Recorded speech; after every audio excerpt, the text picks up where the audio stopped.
नमस्कार, मैं प्रांशी राठौर और आप देख रही हैं नेक्स्ट 9 न्यूज। राजस्थान में सियासी संकट और भी ज्यादा गहराता हुआ नजर आ रहा है। मौजूदा मुख्यमंत्री अशोक गहलोत और पूर्व डिप्टी सीएम सचिन पायलट के बीच की जो जंग है वह थमने का नाम नहीं ले रही है।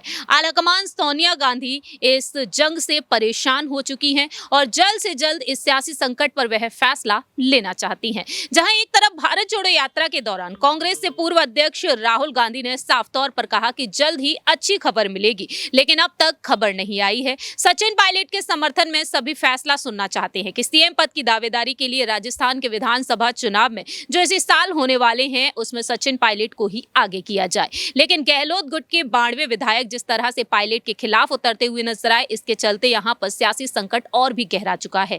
92 विधायकों से संख्या अब 81 हो चुकी है।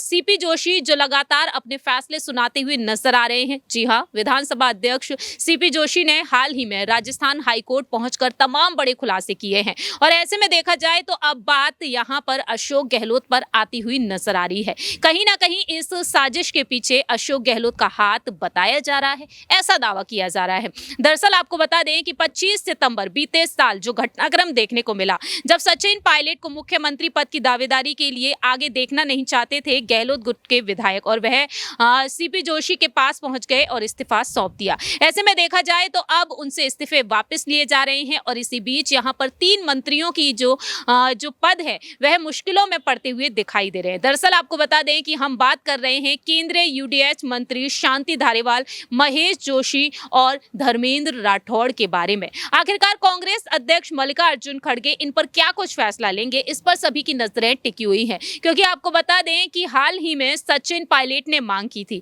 कि तीनों ही मंत्रियों पर जल्द से जल्द फैसला सुनाया जाए, कार्रवाई की जाए। वह जांच की मांग करते हुए नजर आए थे, लेकिन देखा जाए तो यहां पर मल्लिकार्जुन खड़गे अभी राजस्थान के सियासी संकट पर फैसला तक नहीं ले पाए हैं।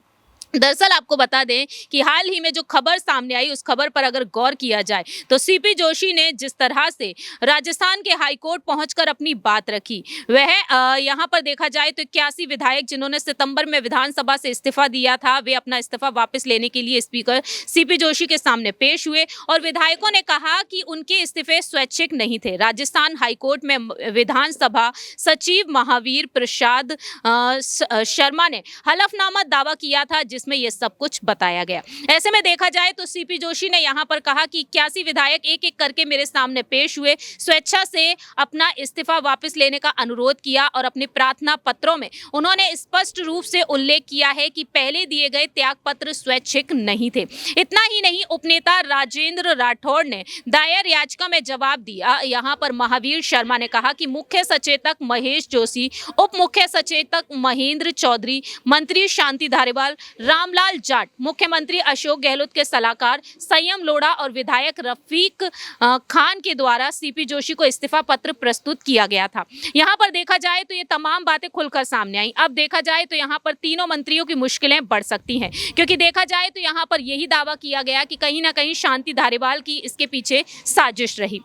दरअसल आपको बता दें कि 25 सितंबर की रात जो खेला हुआ, उस खेला पर गौर किया जाए तो इस रोज संसदीय कार्य मंत्री शांति धारीवाल ने गहलोत के समर्थन में न सिर्फ विधायक दल की पैरेलल मीटिंग बुलाई थी, बल्कि विधानसभा अध्यक्ष सीपी जोशी के निवास स्थान पहुंचकर 81 विधायकों के इस्तीफे भी सौंप दिए थे। यानी कि देखा जाए तो यहाँ पर अनुशासनहीनता के मामले में महेश जोशी, धर्मेंद्र राठौड़ और शांति धारीवाल फंसे हुए हैं, जिनको लेकर सचिन पायलट पहले ही मांग कर चुके हैं कि जल्द से जल्द इन पर यहां पर जांच की जाए, कार्रवाई की जाए। ऐसे में मल्लिकार्जुन खड़गे आखिरकार क्या कुछ अहम फैसला सुना सकते हैं, ये वक्त के साथ साथ ही देखना होगा, क्योंकि आपको याद दिला दें कि बीते कुछ समय पहले दिसंबर के महीने में दिल्ली में बैठक होनी थी इन तीनों ही मंत्रियों की, जिसको लेकर यह कहा गया कि कहीं ना कहीं इन मंत्रियों पर गाज गिर सकती है, इनका जो पद है वह खतरे में पड़ सकता है, कहीं ना कहीं इनसे इस्तीफे की मांग की जा सकती है, लेकिन वो बैठक नहीं हो पाई। अब देखना यही होगा क्या मल्लिकार्जुन खड़गे कहीं ना कहीं क्या वाकई में इस्तीफा इनसे ले सकते हैं, क्योंकि अजय माकन से भी इस्तीफा ले लिया गया, उनका इस्तीफा स्वीकार भी कर लिया गया और उनके बदले प्रभारी के पद पर सुखजिंदर सिंह रंधावा को यहां पर नियुक्त किया गया। अब देखना होगा कि इन तीनों ही मंत्रियों पर मल्लिकार्जुन खड़गे अपना क्या कुछ कड़ा फैसला सुनाते हैं। लेकिन आपकी क्या कुछ राय प्रतिक्रिया है ये आप बता सकते हैं कमेंट सेक्शन में, क्योंकि अब देखा जाए तो सचिन पायलट का एक और बड़ा कदम देखने को मिल सकता है। इस रिपोर्ट में इतना ही। बाकी की तमाम अपडेट्स के लिए आप देखते रहिए नेक्स्ट 9 न्यूज।